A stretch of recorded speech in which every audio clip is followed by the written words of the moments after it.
sound like a good bunch. Sound like a good group. You're laughing in all the right places. I like that. That's what I look for in an audience. You guys are good. I feel weird even asking someone in the audience, because I'll have to admit to you, I'll be honest, I had a bit of a weird experience before the show tonight. And like I said, you guys sound like a good group, and I feel weird. You sound like a smart bunch. Again, I feel awkward even asking someone in the audience, what are the international rules for finding out if someone is using a washroom stall? Like, well, what's your name, dude? James, what do most people do, James? You'll walk up to the door, you'll knock on it, and someone will say, hey, it's occupied, right? Or what else do? You look for feet, right? And usually, if there's feet there, there's probably someone inside the stall, right? Earlier tonight, before the show started, I'm in the men's room, I'm in one of the stalls, I'm in the number 2 position, and I find out that someone in this very room comes from the school where you look over top of the fucking door.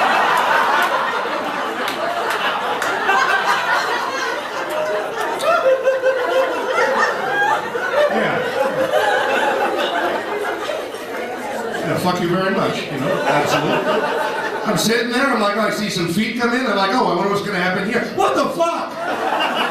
It's like I'm staring right into the face of stupid. How does that happen? There's so many things you're gonna see, looking over the top of that, but all right, let's move on. I was out earlier today, and I don't mean to brag, I was getting a coffee, I was at a Tim Hortons, all enough but the best for me. But I'm standing in line, and in line in front of me is this guy that orders this coffee order I'd never heard before, right? And I asked him what it was, and as he's telling it to me, I figure out what it is, right? It's something called a 4x4, right? I had no idea what a 4x4 was, and then basically what a 4x4 is, it's 4 creams and 4 sugars inside of a medium-sized cup. Yeah, isn't that fucking cake? Aren't you drinking cake at that point? Shouldn't you be kind of ashamed of that too? Isn't that the kind of order you write on a piece of paper and slide to the guy behind the counter? It's like, this is what I want. Don't tell. Like you're robbing a bank or buying magazine porn at a corner store or something. This is what I thought those two. That is not, I'm sorry, that's not a going back to work beverage, I'm sorry. That is a lie down and enjoy your diabetes beverage. Holy shit, that's not going to accomplish a lot with chugging that one back, though. Are we a big drinking crowd tonight on a Thursday? Yes? Okay, some yes, some no. All right, really shitty AA meeting you showed up to. Okay. I'm not a crazy drinker myself anymore. I don't go nuts like I used to. But occasionally, you know, surprise. But I don't drink like I used to anymore because I started to suffer from blackouts. Anyone else here ever suffered from a blackout before? All right, nice. Okay. If you haven't partied enough, right? You need to have one to know what you're doing, right? If you don't know what a blackout is different from passing out. Passing out is where you have a whole bunch of drinks. And then all of a sudden, you just decide to fall asleep somewhere. Oh, look at that. He curled up in some garbage. Isn't that cute? Oh, look at that. He's fine. Leave him alone. Right? But blacking out is different. Blacking out is where you go out, you have a bunch of drinks, and then, at a certain point, your brain just says to you, you do not want to remember any of this shit from now on. And you go on autopilot, right? Oh, but you haven't passed out. You are doing stuff, man. You are having conversations with people. You're meeting new friends. You're accomplishing things, but you got no memory of it at all. None. Zero. And it is scary. You don't know where you're going to wake up to.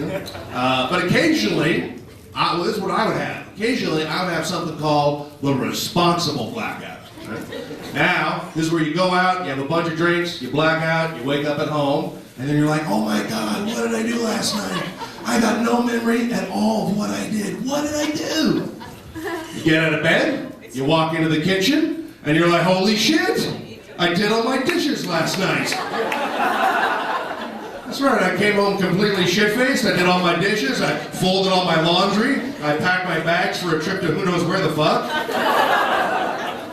You get on Expedia.ca, yay, going to Jamaica! I gotta get 3 friends, non-refundable tickets, I'm an alcoholic, yay!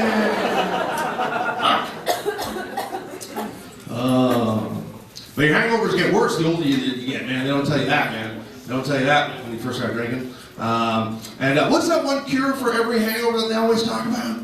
The old hair of the dog. Do you know that one? It's like if you went out the night before and you had a bunch of beer, first thing you do in the morning, you have another beer. Right? That'll cure your hangover, right? It is true, sadly.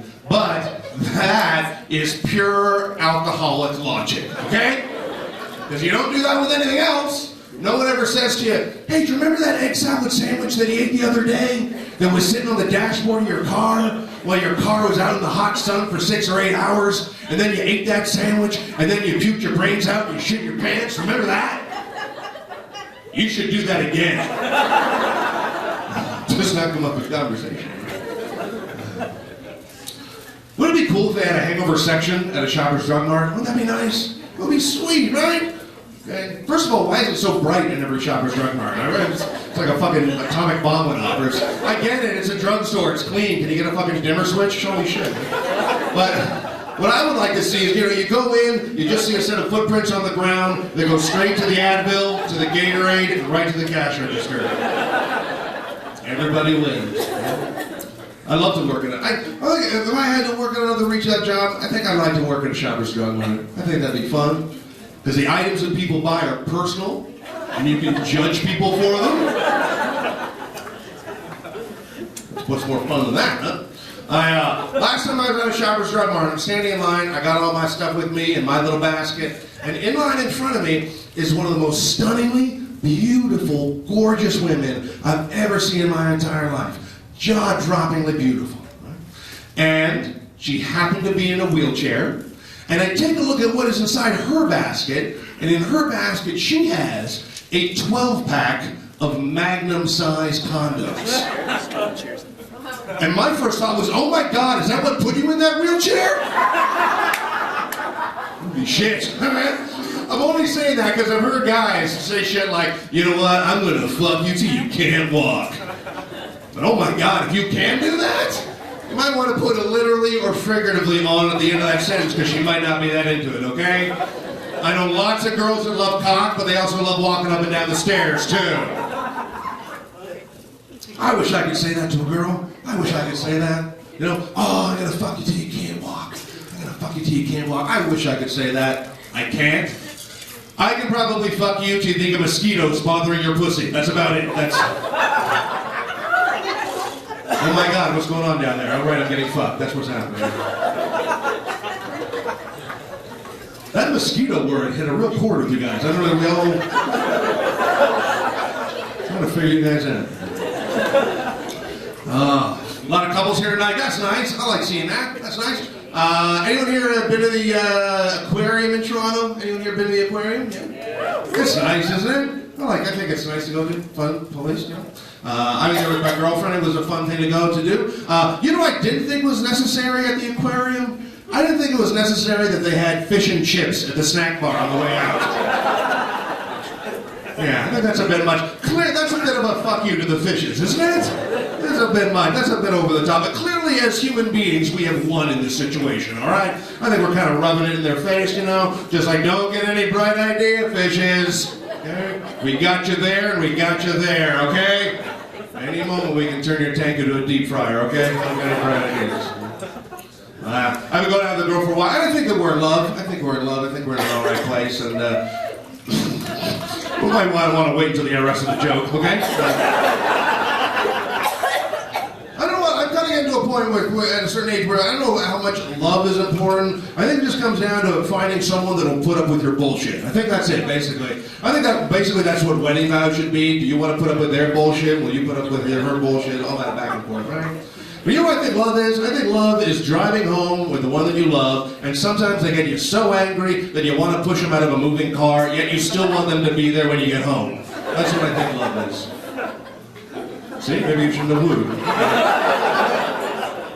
My ex-girlfriend, she wants to have kids though, and my ex-girlfriend didn't want to have kids. But I think the girl that I'm going out with now wants to have kids too. We've been going out for almost 2 years. I think she wants to have kids. And I know that she wants to have kids because one night I caught her poking holes in the condoms that we use. Yeah, let me just say that it really fucking hurts. So that's...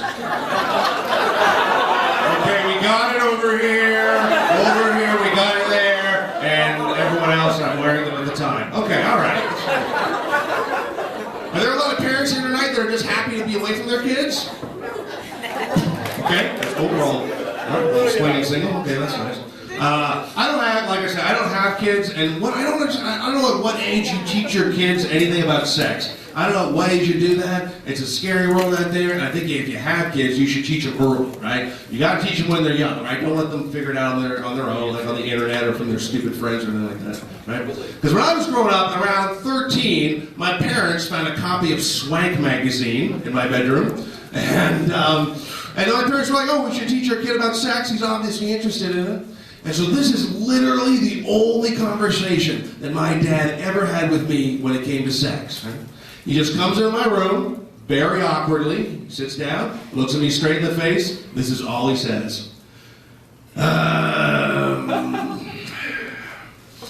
Just remember to wash your balls. And then he got up and he left the room, and that was it.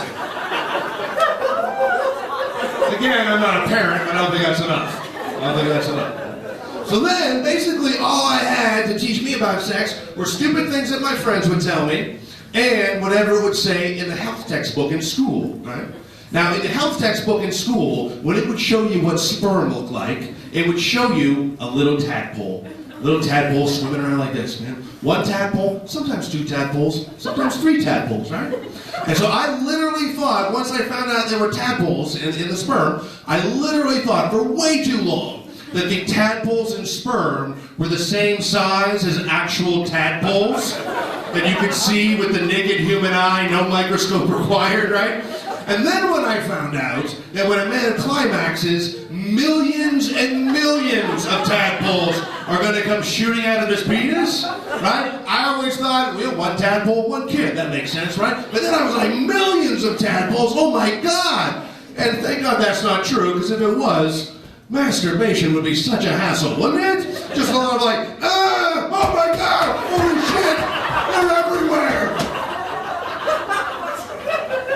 Could you imagine that? You're not even born yet, you're getting stomped out like a lit cigarette by your dad. If you used a condom, you'd have to take it off, tie it off at one end, throw it on the other side of the room, it would flop around like a fish out of water. Every guy would jack off in the tub just for convenience. Like, see you later, kids, down the drain, see you later, kids. All right, well, I've given you something to think about. All right, good night, everybody. My name's Dave. Take it easy.